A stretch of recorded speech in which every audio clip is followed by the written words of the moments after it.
Another week of comics are in the books, and today I am going to be sharing with you my reviews for each of the books that I picked up from my local comic shop, as well as my picks for the top 3 best books from this week. As always, this is just my opinions, and if you want to have some discourse in the comments section, I'm always about that. If you have any suggestions or your list for the top 3 books that you read, please drop those in the list or in the comments below.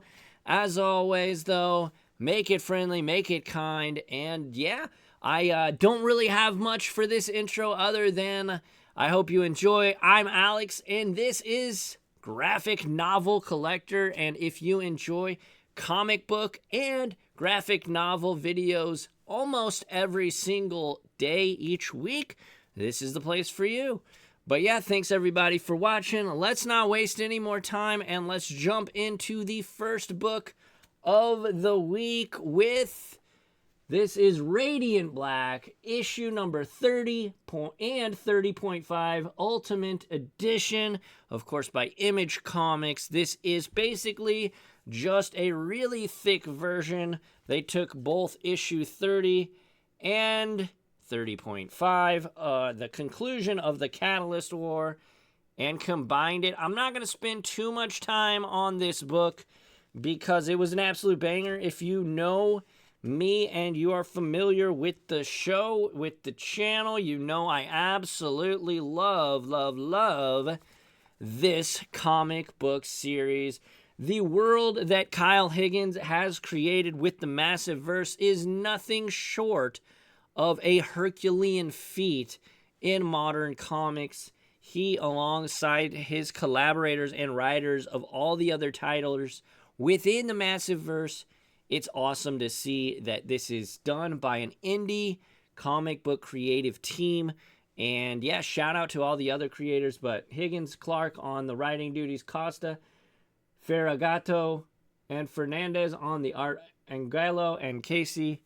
Yo, shout out to everybody. The ending of this arc, the Catalyst War, it was 3 years in the making, and holy smokes, it did not miss. It stuck.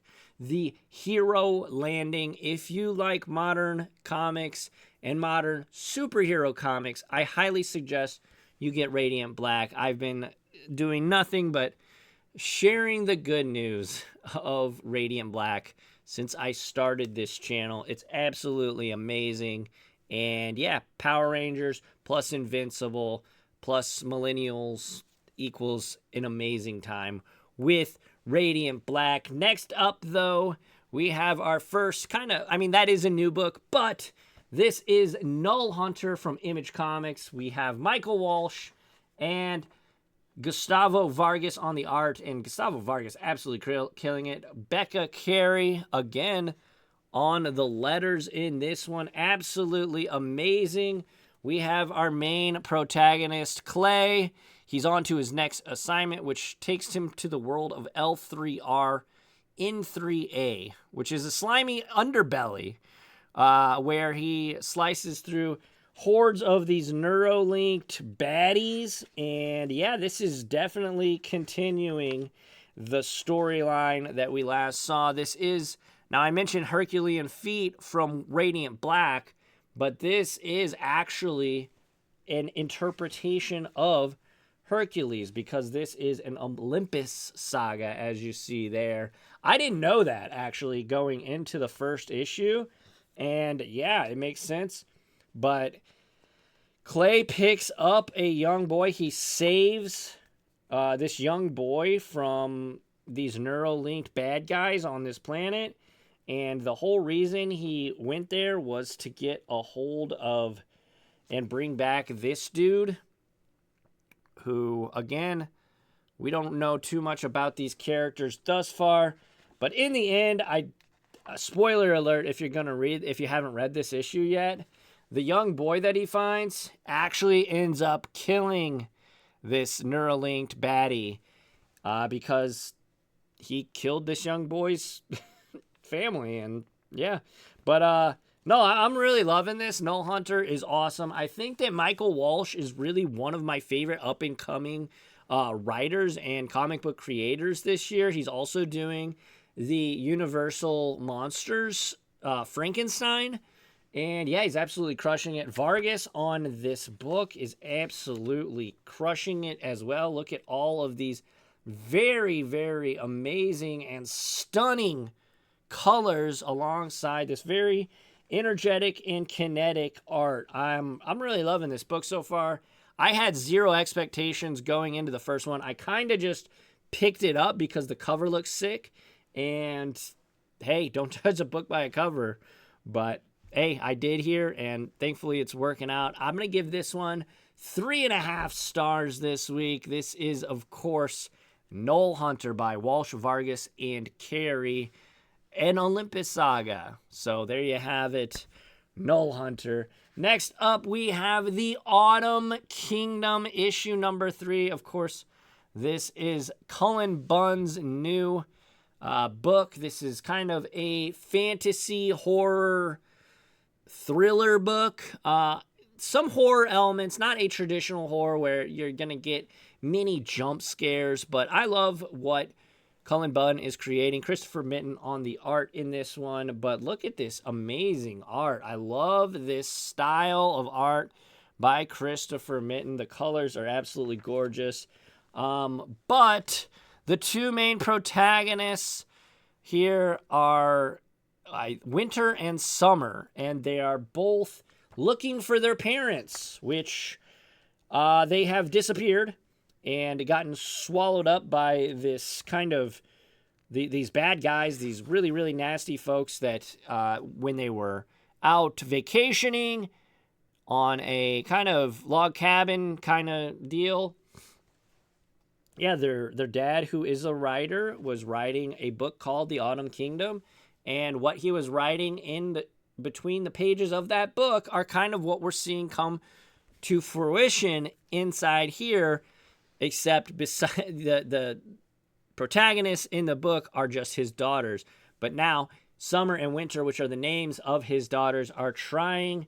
They found this really awesome sword, as you can see it right there, and they are trying to find their parents. They come across this stranger who turns out to used to be human, but she helps fight off some of the orcs and the fairies, which are the bad guys. And then she realizes, hey, if you guys want to save your parents, you're going to have to go into this little blight, this thing called a blight, which is that thing right there. And they go into it, and it turns out on the very last panel of the book, spoiler alert, there will be some spoilers in this video if you didn't know that. She said, why should I stop you when what you're doing is exactly what I want? So yeah, maybe this lady who was helping them throughout the book might not be who she says she is. I'm really enjoying this book thus far. 3.5 stars, pretty darn good score. It's basically like a B-. But yeah, I'm really loving this book, The Autumn Kingdom. Cullen Bunn in his bag on this story. Loving. That's Oni Press, by the way. Next up, we've got Miles Morales, Spider-Man, issue number 26. This one is, of course, by Marvel Comics, and Cody Ziegler and Federico Vicentini on the art, and the colorist is Brian Valencia. But as always, the art in this book is top tier for Marvel. One of the best drawn/colored books that I'm reading from Marvel. Granted, I will say my Marvel pull list has gotten smaller and smaller over the months, but this is definitely my favorite 616 Spider book coming out. Cody Ziegler has an amazing voice for Miles, and I will say in this issue, I did think this story arc lasted about one issue too long. That being said, we had T here, and she finally stands up for herself against Vulture, And again, even though I kind of think this Vulture storyline, this story arc went a little bit too long, was a little bit long in the tooth, I think we could have wrapped things up in the last issue. That being said, this was a satisfying conclusion to this story arc. And again, T sticking up for herself and solidifying kind of where her and Miles are, even though Miles has been kind of a jerk the last couple issues, obviously dealing with his bloodlust from being a vampire, and now has this new vibranium suit that is helping tamper and taper off his bloodlust. And one thing I thought that was cute in this was Black Panther was here the whole time during this epic conclusion to the fight with Vulture. He's just like, look, if you were ever in real danger, I would have helped, but you had it the whole time, even though there was a huge, brutal battle between Vulture and Spider-Man. And then again, T came in at the end and, handled her business. Starling is Tiana's superhero name. But yeah, who is, I don't know if you know, but if you've been reading this, you should know Tiana is Vulture's granddaughter. So that's, and the love interest of Miles. You should probably know that, though, if you've been reading this book. But no, this is another solid issue. Just because I did think this issue was a little unnecessary, I'm only going to give this one 3 stars. That's not to say that this book was bad or anything, but had we cut out one of the other issues or maybe condensed one of these issues or 2 of these issues into one book, I would have given this a higher score. But because I do think this arc was a little long, I'm only going to give it 3 stars. Still a very strong score, don't get me wrong.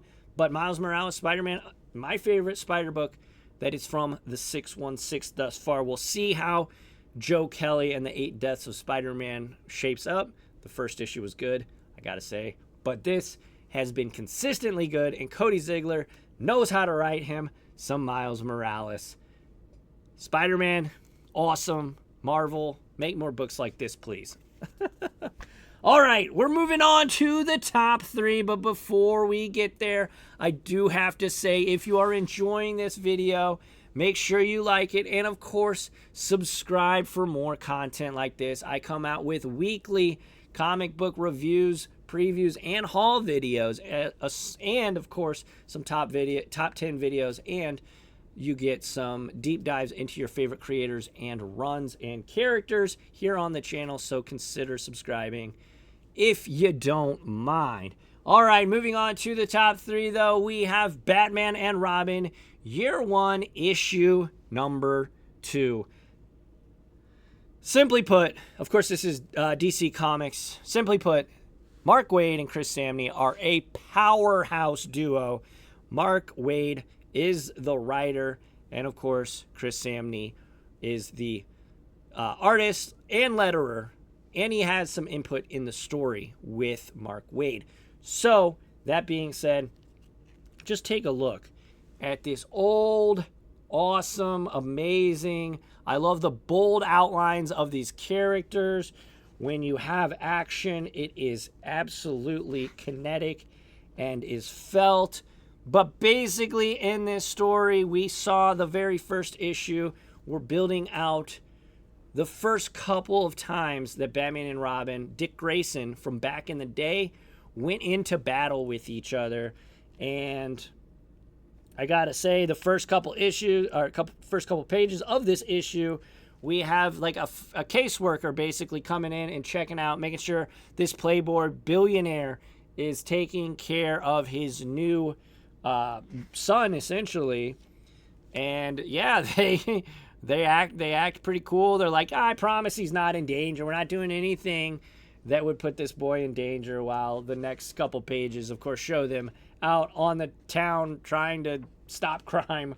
But you have Two-Face here basically being kind of in a really interesting position that I don't know if we've ever really seen him, but he's trying to be the number 2 to this crime boss that's come to Gotham. And it's a really interesting dynamic. And then we do have this amazing page here. This is the centerfold page, but you've got Dick Grayson looking around like, yo, I thought we how many, he asks, how many Batcaves do you have? Batman responds, just one. You never realize it, but Gotham is built on a ton of interconnected Batcaves. So that kind of shifts the entire lore kind of behind Batman. And then we get here. They followed these bad guys. They were out on patrol. And one of the bad guys, they were going in for a score, kind of just goes half-cocked and starts burning everything down, goes a little nutty. And Batman and Robin save the day, save all of the pedestrians in the burning building. But unfortunately, the bad guy who started things off, he just started torching, and he was melting like his wax, like his face was made of wax. So pretty big implications there. I'm loving this book. This is awesome. Mark Waid knows how to write superhero comics. You have heard me say that ad nauseum at this point. This is a 4-star book for me. I absolutely love this issue. Batman and Robin. This might be my favorite Bat book, and that's saying a lot because I really did enjoy Absolute Batman, and Tom Taylor's starting to really craft a story inside the pages of the detective, and Chip Zdarsky's turning the mainline Batman book around too. But this book's just absolutely excellent. Mark Waid, just chef's kiss. Mwah, chef's kiss. All right, moving on to number 2, we have another Spider-Man book. This time it is going to be Ultimate Spider-Man. This is issue number 11. And I do have to say, Marco Checchetto not on this book. However, David Messina does a really good Checchetto impersonation here. Look at that. Absolute excellent. You love to see in Ultimate Spider-Man when Spider-Man's actually in the book. In the last issue, we had Ben and J. Jonah Jameson kind of interrogating some things about Oscorp and where their money goes. But in this issue, we see the rise of, look at that. Who's that, Mr. Negative, dude? Absolutely.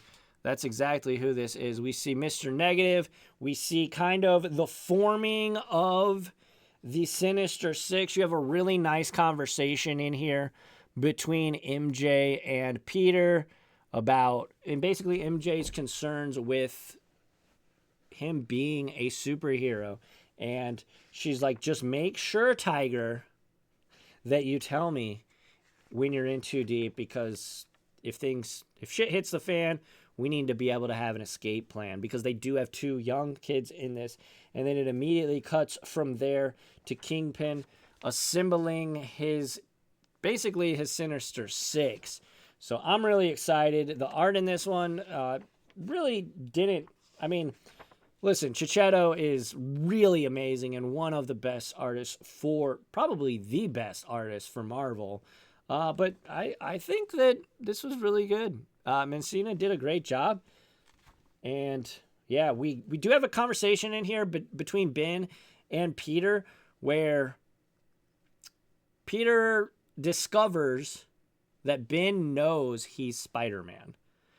And without saying it outright, you definitely, it is 100% confirmed. Ben knows that Peter is Spider-Man and basically tells him, listen, you got to keep it under wraps, because if I can figure it out, there's other people who can figure it out. And just a really awesome moment. And they were at the memorial for, I don't remember exactly what happened, but what killed Aunt May in this universe. But they're at the memorial. Apparently it's the 1-year memorial, 1-year anniversary of that tragic event. But this was a really great issue. This was another amazing issue. Yeah, Hickman's just, when he's doing what he needs to do and is, giving us those little breadcrumbs and giving us action-packed comics, that's when he's at his peak. This is peak. This is, in my opinion, not even close, the best Marvel book of the year. This might be the best book of the year, period. We're getting towards the end of the year, and I'm going to have my top 10 videos coming out sooner than later. So be on the lookout for those top 10 best books of the year. I'm probably going to do 2, but yeah, Ultimate Spider-Man, absolutely amazing. This is issue number 11. We're going to go ahead and give this one 4 stars. Absolutely love that book. If you watch my preview video or my haul video, you know what's number 1. That's right. The Moon is Following Us. This is issue number 3 by Daniel Warren Johnson, Riley Rossimo, and the colorist is Mike Spicer. This is, of course, Image Comics. This book breaks hearts. Daniel Warren Johnson knows better than almost anyone in the industry at this point. I am very, very confidently going to say he knows better than almost anyone in the industry how to tell a heartfelt story. Riley Rossimo absolutely crushing it on the art too. So both of them, Daniel Warren Johnson and Riley Rossimo, doing art. Riley Rossimo doing the art in the dream world, and Daniel Warren Johnson doing the art in the real world. And Daniel Warren Johnson crushing it here. Absolutely crushing it. This story is beautiful. I don't know how many issues this thing is going to be, but holy smokes. It's going to be awesome the whole way through. I can already tell. It's going to be heartbreaking. This had another just huge emotional giveaway here at the end of it. Daniel Warren Johnson breaks your heart over and over again and leaves you wanting more. This is another emotional reveal in the story. And, you know, there's a lot of things that unfold in this book. They finally find Penny. They're going to rescue her. And at the very last second, basically, the leader of the Cascade gets there and fins off everybody. And as... oh my gosh, I'm blanking on her name. The mom. Oh, Sam. Yeah, as Sam is about to, you know, take the big villain down, the villain reveals her face, and it's Sam's mom. So it's Penny's grandma, who is also revealed to be in this like dreamlike state, suspended dreamlike state. And oh my gosh, dude, this book is just. If you have family, you're gonna love this book. I was saying if you have kids, this is a must read. But like if you have ever had an emotional attachment to anyone significant in your life, you gotta read this book. It's gonna break your heart. It's amazing. It has deep emotional points, and yeah, I mean, if you're a human being, you need to read this book. Like straight up. This book is my favorite book probably right now. It's only 3 issues in. But I very, very much trust Daniel Warren Johnson to not waste my time here and to give me just an emotional roller coaster of a book that's going to be satisfying in the end. It might not be a fairy tale ending, even though we're reading a fairy tale world here within the dream world of Penny's mind. You know, all of her stuffed animals and toys are the protagonists and the people helping Duncan and Sam rather, try and find Penny, try and help Penny. But yeah, I don't know what else to say. Read this book, dude. It's my favorite book. If you watch this channel and you appreciate my feedback, obviously you've made it this far, read this freaking book. 4.5 stars. This book's awesome. This book... other than Ultimate Spider-Man, I know it's only 3 issues in, but I can confidently say this is one of the best books of the year.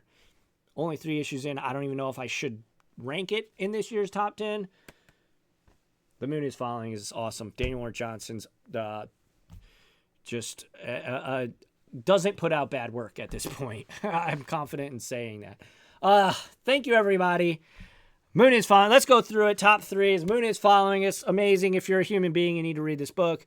Ultimate Spider-Man, definitely the best Spider book going, but probably the best Marvel book right now, even though it is in the Ultimate Universe.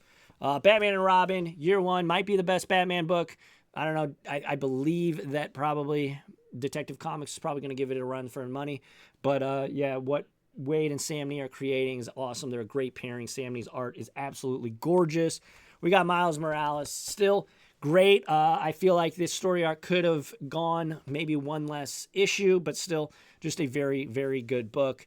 The Autumn Kingdom, Cullen Bunn in his bag, in his element here, absolutely crushing it. If you're not reading it, I definitely think you should, especially if you like kind of fantasy thrillers. Not quite a horror book, but has some spooky elements to it. Absolutely crushing it. Null Hunter, a very surprising but fun book.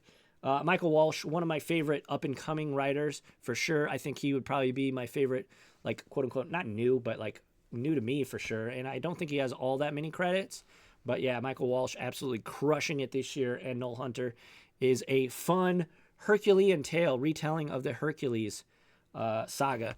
And then, of course, Radiant Black, The Catalyst Wars, issue 30 and 35, 30.5. This is the thick boy. Radiant Black, my favorite new superhero. There you have it, folks. Talking about The Moon is Following Us just emotionally drained me. So thank you all so much for watching, though. I appreciate you. Again, if you enjoy this content and you're rocking with me, let's get to 600. I appreciate the community that everybody's helping me build here. I love talking comics. So if you have any recommendations at all, let me know in the comments section. I would love to hear from you.